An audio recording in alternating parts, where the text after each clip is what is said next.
Shalom, selamat siang Bapak Ibu Jemaat yang dikasihi oleh Tuhan Yesus. Kembali kita bertemu di siraman rohani siang hari ini. Sebelum kita merenungkan firman Tuhan, mari kita berdoa dulu. Mari kita satu dalam doa. Tuhan, terima kasih Tuhan untuk siang yang indah ini ya Tuhan, di mana kembali kami hadir untuk merenungkan firman-Mu ya Tuhan.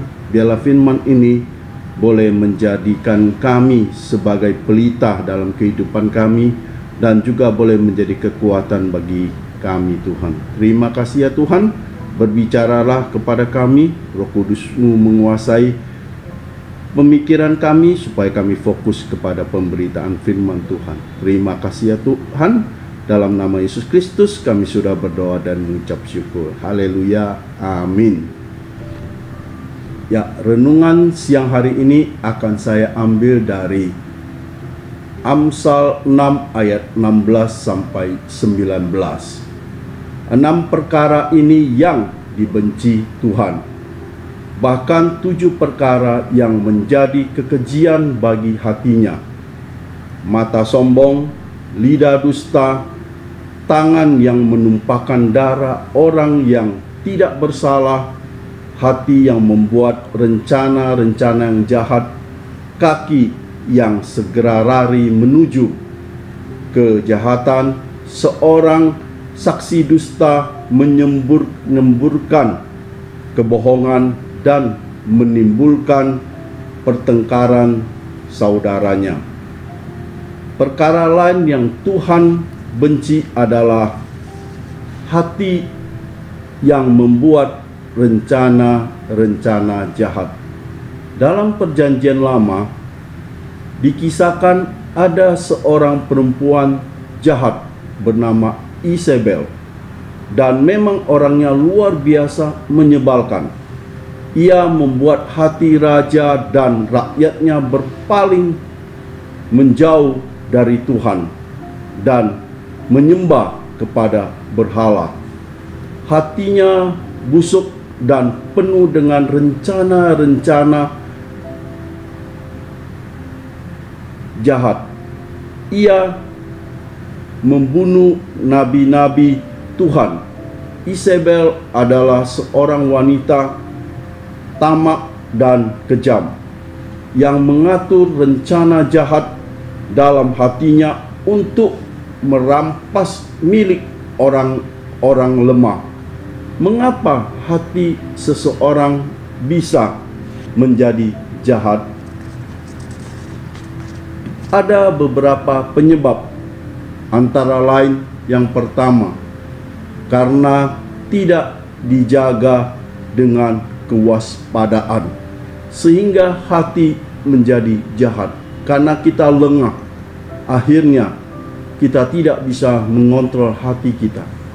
2, karena iblis yang selalu berusaha menjatuhkan dan menjauhkan kita dari Tuhan. Niat jahat bisa menyelinap di hati. Kita harus segera menghalaunya. Kalau tidak, niat jahat itu akan segera menghasilkan perbuatan yang jahat dan berbuah maut. Dalam Kejadian 4 ayat 7 dikatakan bahwa dosa sudah mengintip di depan pintu. Ia sangat menggoda engkau, tetapi engkau harus berkuasa atasnya. Hati adalah mesin pelipat gandaan yang baik. Jika kita menyimpan pengampunan, maka hati akan melipat gandakan dan menjadikan kita seorang pengampun. Simpanlah kemarahan, maka hati akan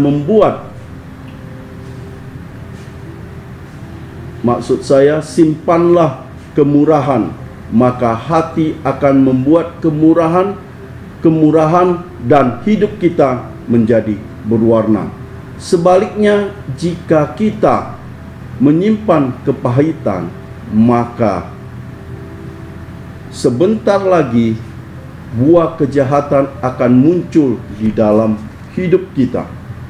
Sebagai catatan dalam bahasa Indonesia, hati bukanlah liver, melainkan pikiran, kehendak, atau jiwa. Hati ini juga berarti perasaan yang sangat luas, di dalamnya termasuk keinginan, kecerdasan, atau pusat dari segala sesuatu. Karena itu, jagalah hati kita. Jika kita mulai merancangkan yang jahat, segeralah berhenti dan halau jauh-jauh. Datanglah pada Tuhan, mohon ampun kepadanya, karena Tuhan membenci rencana itu. Iblis akan selalu berusaha menjatuhkan kita. Oleh karena itu, berpeganglah selalu kepada Tuhan. Mari kita jaga sikap hati kita. Jangan sampai hati kita menjauh dari Tuhan. Karena dengan kita menjauh dari Tuhan, hati ini gampang dipengaruhi oleh hal-hal yang negatif. Karena kita tidak ada perlindungan dari Tuhan. Karena itu kita senantiasa berhubungan dengan Tuhan. Karena dengan berhubungan akrab dengan Tuhan melalui firman Tuhan, hati kita senantiasa terjaga, baik dari godaan iblis maupun dari hal-hal yang negatif, sehingga perbuatan kita boleh menyenangkan hati orang lain. Amin. Kiranya renungan singkat ini boleh menjadi berkat bagi kita semua. Mari kita berdoa. Tuhan, terima kasih Tuhan untuk firman Tuhan pada siang hari ini, di mana sudah mengingatkan agar kami tidak melakukan hal-hal yang jahat, hal-hal yang merugikan terhadap sesama kami Tuhan. Biarlah firman ini boleh terus mengingatkan kami dalam kami melakukan setiap aktivitas kami, kegiatan kami sepanjang hari ini ya Tuhan. Terima kasih ya Tuhan, dalam nama Yesus Kristus kami sudah berdoa dan mengucap syukur. Haleluya. Amin.